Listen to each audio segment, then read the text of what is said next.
تو میرے دوستو یہ روڈز میں جمع ہوئے، دیکھتے ہی دیکھتے ان کی طاقت بہت بڑھ گئی، بہت زیادہ بڑھ گئی. تو جب خلیفہ سلیم اول کو خبر ملی کہ یہ ایک صاحب ہیں جن کا نام عروج اور ان کے ایک بھائی ہیں خیر الدین، یہ دو بھائی بہت زیادہ اسلام کی مدد کر رہے ہیں، مسلمانوں کی طرفداری کر رہے ہیں، اور فلاں آئی لینڈ میں انہوں نے اپنی بستی بنا رکھی ہے، تو فوراً میرے دوستو سلیم اولی نے خط لکھ کر بلاتے ہیں عروج کو. باقاعدہ عروج استنبول پہنچتے ہیں اور عروج سے بہت دیر تک سلیم اول گفتگو کرتے ہیں، اور اس کے بعد عروج کو اٹھا کر پورے خطوط پڑھاتے ہیں کہ پڑھو بھائی تم پڑھو.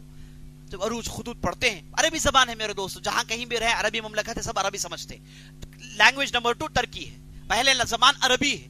تو خط اٹھا کر پڑھتے ہیں تو ان کی آنکھوں میں آنسو جاری ہو جاتے ہیں. سلیم اول خطوں کو اٹھاتے ہیں، اٹھا کر کہتے ہیں کہ میں نے آپ کو بلایا اس وجہ سے کہ میں تمہیں ایک مشن امپاسبل دوں.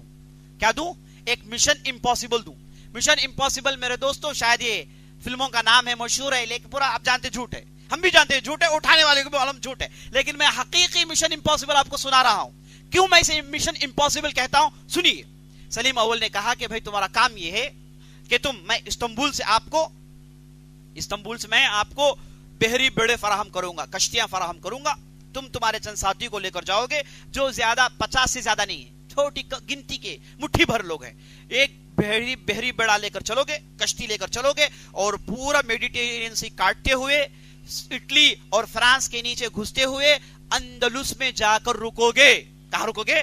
اسپین میں رکو گے. اور جیسے وہاں رک جاؤ گے تو تمہارے لیے صرف تھوڑی مدت ہے. کرنا کیا ہے؟ ادھر اترتے ہی وہاں پر تم نیویگیشن ملٹری دیکھو گے، نیوی ملٹری دیکھو گے، ان سے تمہارا مقابلہ ہے.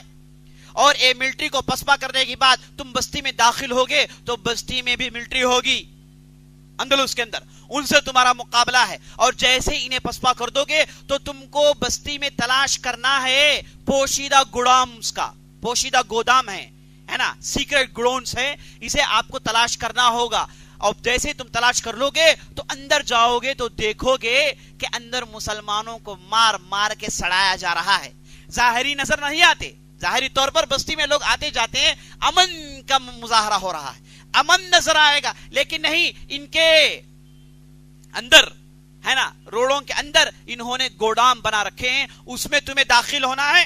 اور یاد رکھو کہ وہاں جو مسلمان ہیں انہیں تم بچا کر جب باہر لاؤ گے تو کوشش یہ کرو کہ ان کے آنکھوں میں سورج کی روشنی نہ پڑے، کیونکہ وہ کئی سال نیچے رہ کے آنکھوں میں روشنی نہیں پڑنے کی وجہ سے اچانک تم جب انہیں روشنی ملاؤ گے تو ہو سکتا ہے کہ ان کی روشنیاں ختم ہو جائیں گی. تو تصور کریے آپ، آدمی تصور کرنے کے لیے اب اسے موقع ہے، کرنا چاہیے کہ روشنی پڑتی آنکھ کی روشنی گئے چلے جائے گی. اور سلیم اول استنبول میں بیٹھ کے یہ خبر دے رہے ہیں کہ بھائی دیکھو ایسے ہو جائے گا ان کے ساتھ.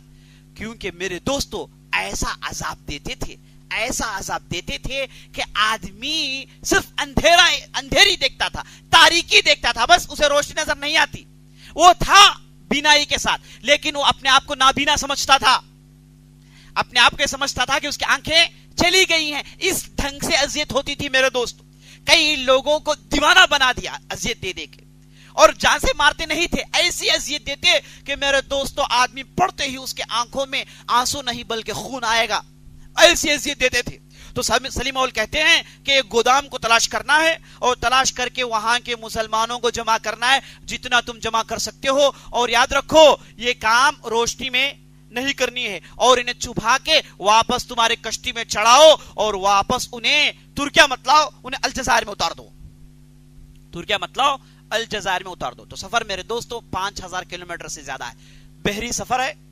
اور اس کے بعد لڑائی کس سے؟ نیوی فورس سے لڑائی. اور بستی میں گئے، بستی میں پھر لڑائی، اندر گئے پھر پادریوں سے لڑائی، اور مختلف لوگ بستی جو ان کی اسپین اس وقت جلات خانہ بنا ہوا تھا، قصائی خانہ بنا ہوا تھا، ان لوگوں سے مقابلہ کرنا ہے، تلاش کرنا ہے، تلاش کر کے اندر سے مسلمانوں کو اٹھانا ہے، اور پھر ان کے لیے بعض احترازات ہیں وہ کرتے ہوئے پھر انہیں واپس لانا ہے، اور پھر لڑائی ہوگی، اور پھر لا کے کشتی میں چڑھانا ہے. ایک پروگرام ہے. اور یہ سب کتنے گھنٹے میں کرنا ہے میرے دوستو؟